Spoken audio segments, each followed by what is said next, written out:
Hello, welcome to my channel. Another bibliophile reads.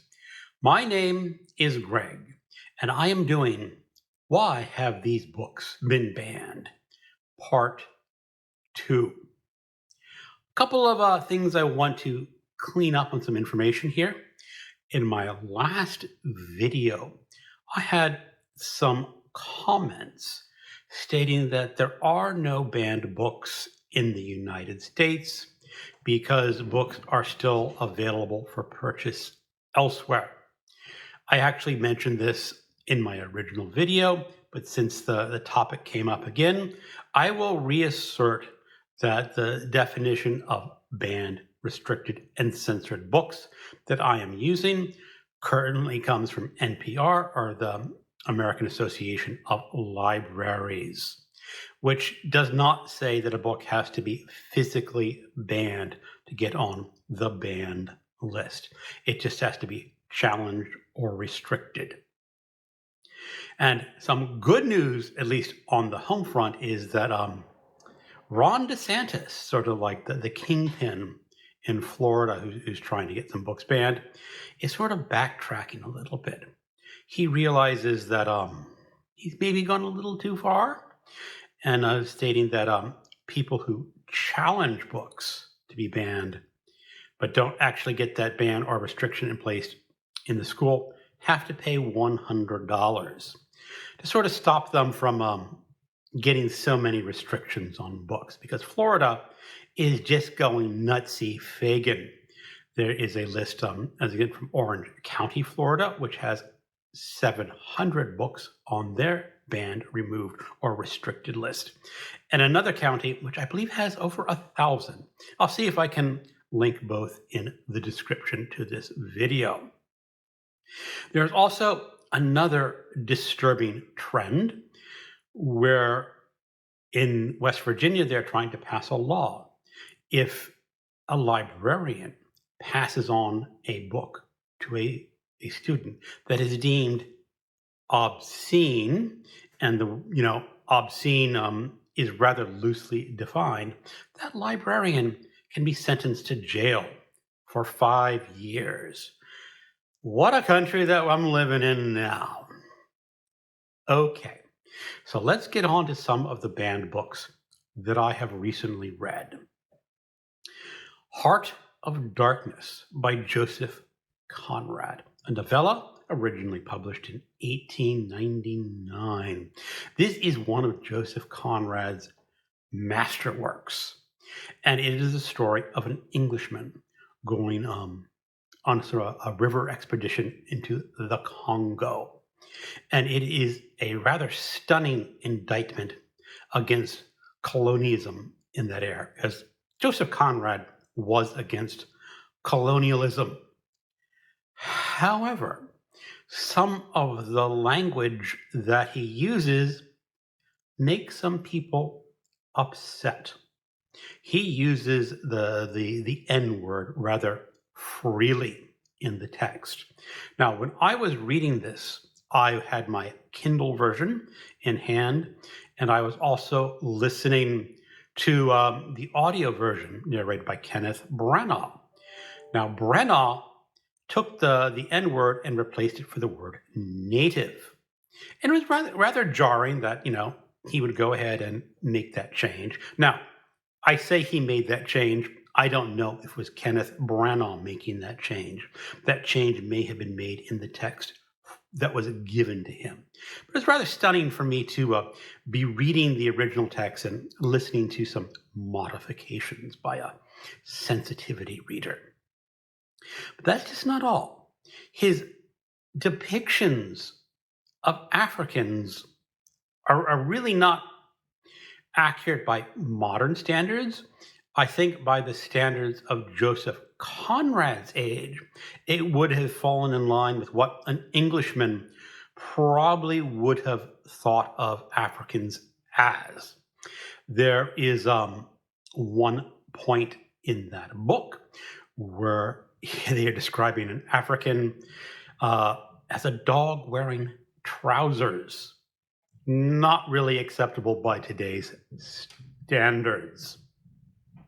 So all this language and the depictions of race, and also that it was challenged by Chinua Achebe. Achebe accused Conrad of being a thoroughgoing racist for depicting Africa as the other world. Well, in Conrad's day, and to the character Marlowe, it kind of would have been the other world.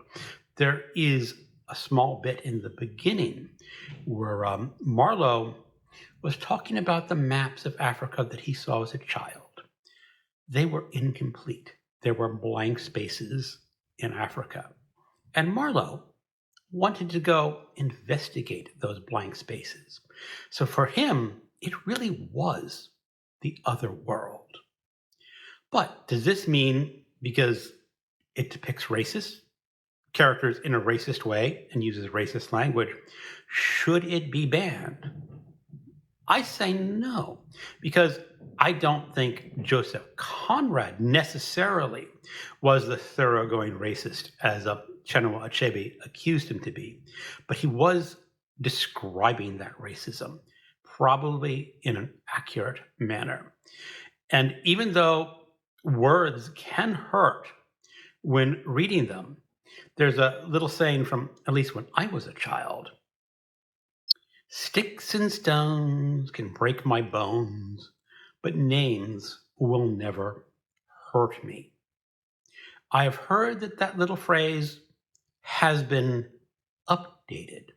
Sticks and stones can break my bones, but names will really hurt me. It's been completely inverted. So saying that names can't hurt you now to names can hurt you. I think that's unfortunate. I think readers need to look at these books and determine what the author is actually saying and what that author's opinion is. Could Joseph Conrad been a racist? Quite possibly. But he was an anti-imperialist, and he knew what was going on at that point in Africa was wrong. Another banned book, Circe by Madeline Miller, originally published in 2018. This is on the banned list from Orange County, Florida. And I cannot tell you with any accuracy why this book was banned.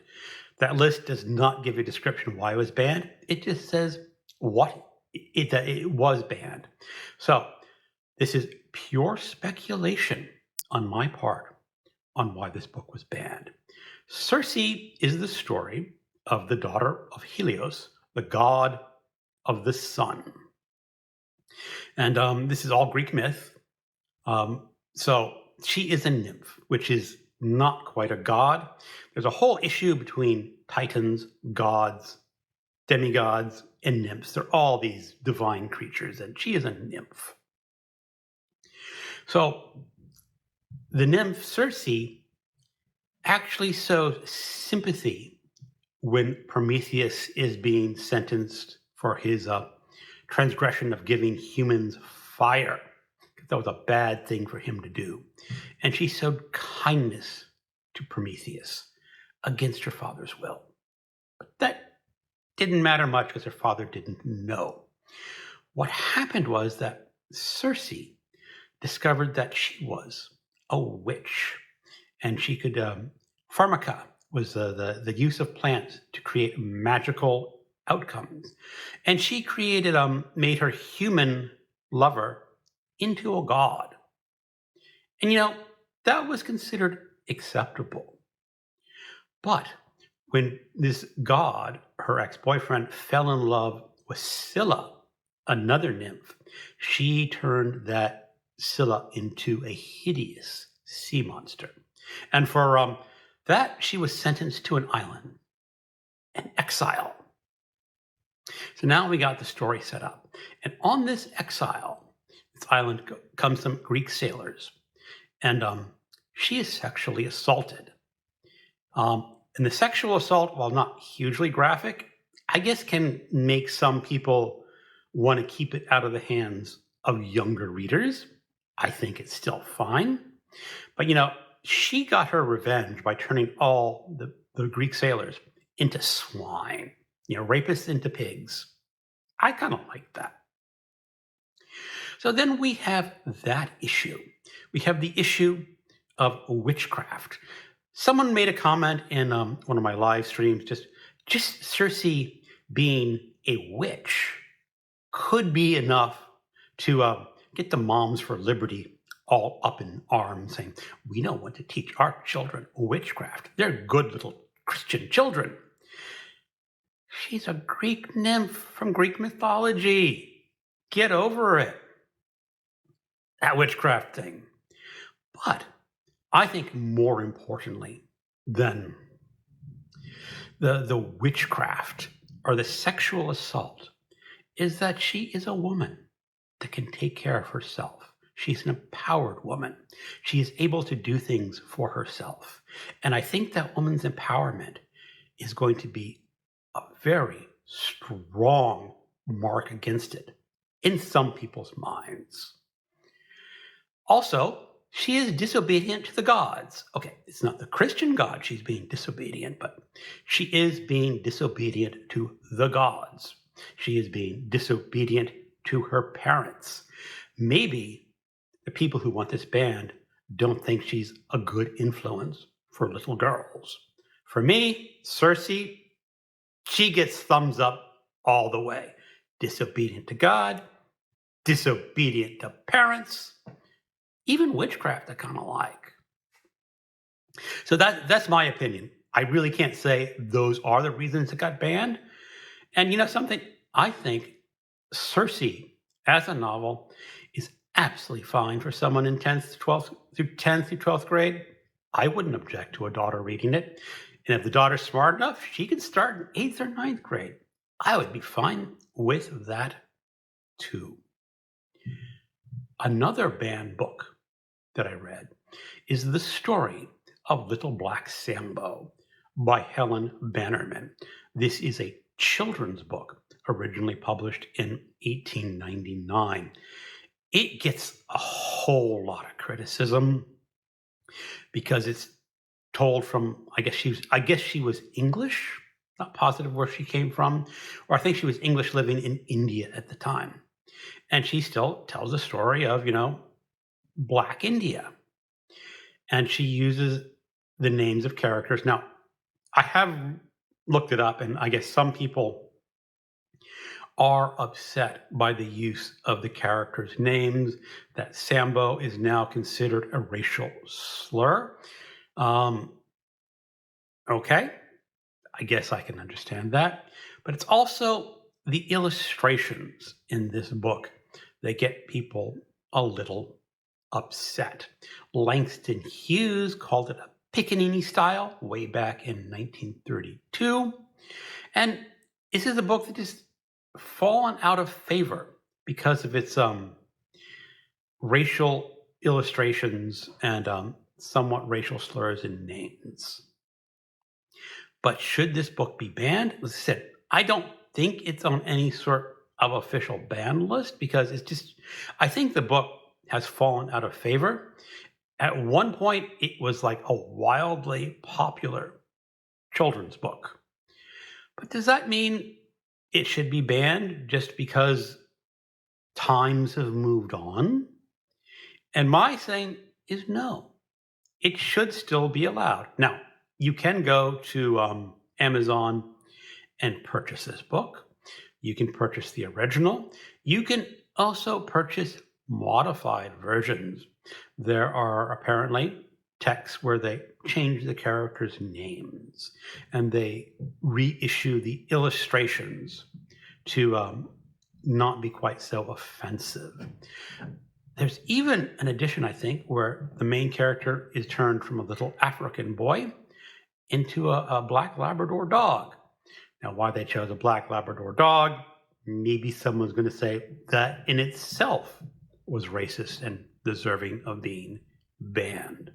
Now, of the 3 books that I read, I'm going to have to say that Little Black Sambo really just was not my cup of tea as a book.